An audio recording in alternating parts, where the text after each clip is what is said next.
पुरुषाय विद्महे महादेवाय धीमहि तन्नो रुद्रा प्रचोदयात्. அனைத்து நண்பர்களுக்கும் பிறைசூடன் சார்பாக அன்பான வணக்கங்கள். இந்த வீடியோ பிடித்திருந்தால் லைக் பண்ணுங்கள், ஷேர் பண்ணுங்கள், கமெண்ட் பண்ணுங்கள், மறக்காமல் சப்ஸ்கிரைப் பண்ணுங்கள். வாங்க வீடியோ பார்ப்போம். ராகு கேது பயிற்சி பலன்கள் அதை பற்றி பார்க்கும் பொழுது, ராகு மற்றும் கேது என்பது நிழல் கிரகம். சந்திரன் மற்றும் சூரியனால் கிரகணம் ஏற்படும் போது உருவாகும் நிழல் கிரகம் ராகு கேது. திருக்கணிதத்தின்படி 2025ஆம் ஆண்டு மே மாதம் 18ஆம் தேதி ராகு கேது பயிற்சி நடக்க உள்ளது. வாக்கிய பஞ்சாங்கத்தின்படி ஏப்ரல் 26ஆம் தேதி நடக்க உள்ளது. ராகு மீன ராசியிலிருந்து கும்பராசிக்கு பயிற்சி அடைகிறார். கேது பகவான் கன்னி ராசியிலிருந்து சிம்ம ராசிக்கு பயிற்சி அடைகிறார். ராகு கேது பயிற்சி பலன்கள் 2025ஆம் ஆண்டு மீன ராசியை பற்றி நாம் பார்க்க போகிறோம். 7.5 சனியின் ஆரம்ப பகுதியில் உள்ள மீனராசி அன்பர்களுக்கு ராசிநாதனாகிய குரு பகவானும் அனுகூலமாக இல்லை. சனி பகவானுடன் தனஸ்தானத்தில் ராகு சேர்ந்திருக்கிறது. வருமானம் நல்லபடியாக இருந்தாலும் வீண் செலவுகள் அதிகமாகவே இருக்குங்க. தீய ஸ்தானத்தில் ராசிநாதன் சஞ்சரிக்கிறது. கைப்பணம் எங்கே போயிற்று என திகைக்கும் வண்ணம் செலவுகளில் கைப்பணம் கரையும். ராகுவும் சனியும் இணைந்திருக்கிறதுனால சிறு காரியங்களுக்கு கூட அதிக முயற்சியையும் அலைச்சலையும் உடல் உழைப்பையும் தேவைப்படுதுங்க. ஆரோக்கியத்தில் அதிக கவனம் அவசியம். இரவு நேரங்களில் வாகனம் ஓட்டுறதை தவிர்க்கணும். விபத்துகளை தவிர்க்க உதவும். வயசில் பெரியவங்க குளியலறைக்கு செல்லும்போது ஜாக்கிரதையாக அடியை எடுத்து வைத்து நடத்தல் நல்லது. கீழே விழுந்து அடிபடுவதற்கு வாய்ப்பு இருக்குதுங்க. ஆபத்தான நாட்களை நமக்கு முன்கூட்டியே அறிவித்து நம்மை பாதுகாக்குதுங்க ஜோதிடக்கலை. விவாக முயற்சிகளில் ஏமாற்றமே மிஞ்சும். ராகுவின் தோஷத்தினால உஷ்ணம் சம்பந்தமான பாதிப்பும் சர்ம உபாதைகளை ஏற்படுத்தக்கூடும். பழைய கடன்கள் கவலையே அளிக்கும். அடுத்தது உத்தியோகம். வேலை பார்க்கும் இடத்துல கவனமாக இருக்கணும். மேல் அதிகாரிகளின் கண்டிப்பு கவலையை அளிக்கும். பணிகளில் வெறுப்பு தோன்றும்.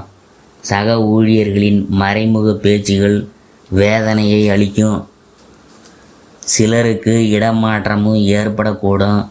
அலுவலக பொறுப்புகள் காரணமாக வெளியூர்களுக்கு போகும்போது ஆவணங்களை பாதுகாப்பாக வைத்து கொள்ளுங்க.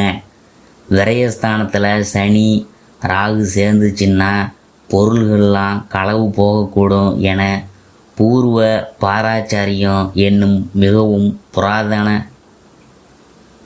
ஜோதிட நூல் கூறுதுங்க. அடுத்தது தொழில் வியாபாரம். அதை பற்றி நாம் பார்க்கும் பொழுது மிக கடுமையான போட்டிகளை சந்தையில் நீங்கள் சமாளிக்க வேண்டியது இருக்கும். சக கூட்டாளிகளுடன் கருத்து வேற்றுமையும் ஏற்பட வாய்ப்புள்ளதை கிரகநிலைகளெல்லாம் எடுத்துக்காட்டுது. மேலும் கடுமையான நிதி பற்றாக்குறையையும் நீங்கள் சமாளித்திட வேண்டியது இருக்கும். புதிய முதலீடுகள், விஸ்தரிப்பு திட்டங்கள் ஆகியவற்றை ஒத்தி போட வேணும். ஏற்றுமதி இறக்குமதி துறையினருக்கு வெளிநாட்டு பயணம் ஒன்று ஏமாற்றத்தில் முடியுங்க. அடுத்தது கலைத்துறையினர். அதை பற்றி பார்க்கும் பொழுது வாய்ப்புகள் தடைபடும். வருமானமும் சற்று குறையும்.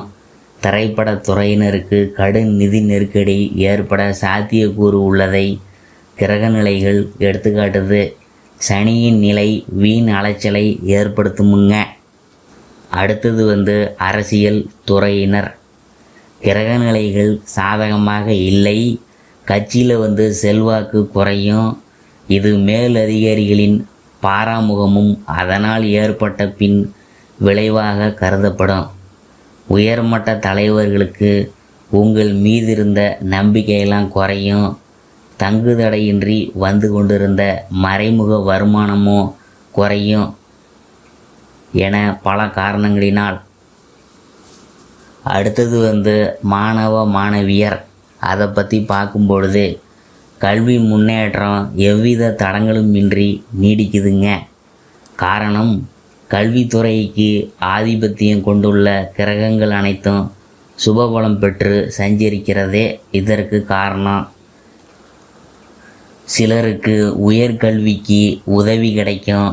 எவ்வித சிரமமும் இன்றி அந்நிய நாடுகளில் விசேஷ உயர்கல்வி பயின்று வரும் மாணவ மாணவியர் தங்கள் ப்ராஜெக்டுகளை குறித்த காலத்துக்குள் முடிக்கிறதுடன் பகுதி நேர வேலைவாய்ப்பும் கிடைத்து விடுங்க. அடுத்தது விவசாயத்துறையினர். அதை பற்றி பார்க்கும்பொழுது எதிர்பார்க்கும் அளவுக்கு விளைச்சல் கிடைக்கிறது சற்று கடினம்தான் என்பதை கிரகநிலைகள் சுட்டிக்காட்டுதுங்க.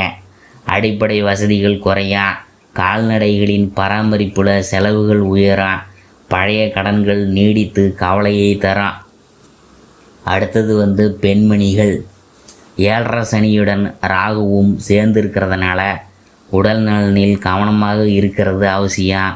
இரவு நேரங்களில் தனியே வெளியே போக வேணாம். வாகனம் ஓட்டும்போது நிதானம் அவசியம். எப்போதும் நாம் எந்தெந்த விஷயங்களில் ஜாக்கிரதையாக இருக்க வேண்டும் என்பதனை முன்கூட்டியே உணர்த்தி நம்மை பாதுகாக்கிறதுல ஜோதிடத்திற்கு இணை ஜோதிடமே. வரவை விட செலவினங்களை அதிகமாக்கி கொள்ளாதீங்க. கூடிய வரையில் சிக்கனத்தை கடைபிடிங்க. அதுக்காக உங்களை சேமிக்க சொல்லவில்லை. கடன் வாங்காமல் இருந்தாலே பெரிய விஷயம் அல்லவா? அதுக்கு தான் சொல்கிறோம். சிறு சிறு விஷயங்களுக்கு கூட மன விரக்தி நிலையை அடைந்து விடாதீங்க. சக கூட்டாளிகளுடன் நட்பாக பழகாவிட்டாலும் கருத்து வேற்றுமை ஏற்படாமலாவது பார்த்து கொள்ளுங்க. அதுக்கு முதல் படியாக அவங்கள்ட்ட எவ்வித வாக்குவாதங்களிலும் ஈடுபடாமல் இருக்கிறது ஒன்றே. பரிகாரம் என்னன்னு பார்க்கும்பொழுது சனிக்கிழமையில் ஒருபோதும் மட்டும் உண்டு இரவில் உபவாசம் இருப்பது மிக சிறந்த பரிகாரமாக எடுத்துக்கொள்ளப்படுது. இரவு நேரத்தில் சாப்பிடாம படுக்கிறதுல சிரமம் இருந்தால் முடியாதவங்க பால் பழம் மட்டும் சாப்பிடலாம். தினந்தோறும் தவறாமல் அருகில் உள்ள திருக்கோயிலுக்கு சென்று 18 முறை வனம் வணங்கினாலேயே போதும். உங்களுக்கு ஏற்பட்ட சகல தோஷங்களும் விலகுமுங்க. அனைத்து சந்தோஷங்களாக மாறும். இதனை அனுபவத்தில் நீங்கள் பார்ப்பீங்க.